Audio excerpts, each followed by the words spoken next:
కాంగ్రెస్ జనజాతర సభపై BRS working president KTR తనదైన శైలిలో స్పందించారు. అది జనజాతర సభ కాదు, హామీల పాతర, అబద్దాల జాతర సభ అన్నారు. అసెంబ్లీ ఎన్నికల సమయంలో 6 గ్యారంటీల పేరిట గారడి చేశారు. పార్లమెంట్ ఎన్నికలో న్యాయ పేరిట నయా నాటకానికి తెరతీశారా అని ప్రశ్నించారు.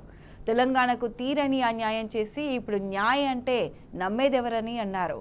నమ్మి ఓట్లేసిన ప్రజలకు 4 నెలలుగా కాంగ్రెస్ ప్రభుత్వం మోసం చేస్తుందని కేటీఆర్ తెలిపారు.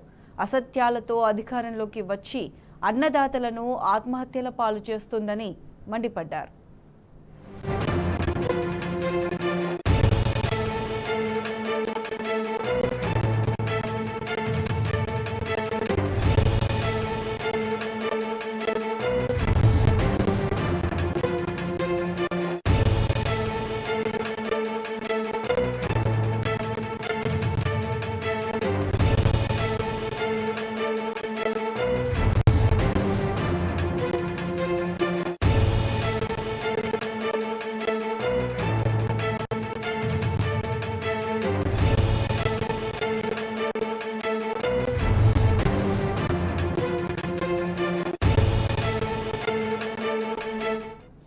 కాంగ్రెస్ జనజాతర సభపై బీఆర్ఎస్ వర్కింగ్ ప్రెసిడెంట్ కేటీఆర్ తనదైన శైలిలో స్పందించారు.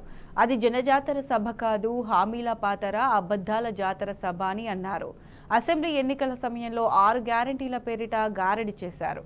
పార్లమెంట్ ఎన్నికల్లో న్యాయ పేరిట నయా నాటకానికి తెరతీశారా అని ప్రశ్నించారు. తెలంగాణకు తీరని అన్యాయం చేసి ఇప్పుడు న్యాయ అంటే నమ్మేదెవరన్నారు. నమ్మి ఓట్లేసిన ప్రజలకు 4 నెలలుగా కాంగ్రెస్ ప్రభుత్వం మోసం చేస్తుందని కేటీఆర్ తెలిపారు. అసత్యాలతో అధికారంలోకి వచ్చి అన్నదాతలను ఆత్మహత్యల పాలు చేస్తుందని మండిపడ్డారు.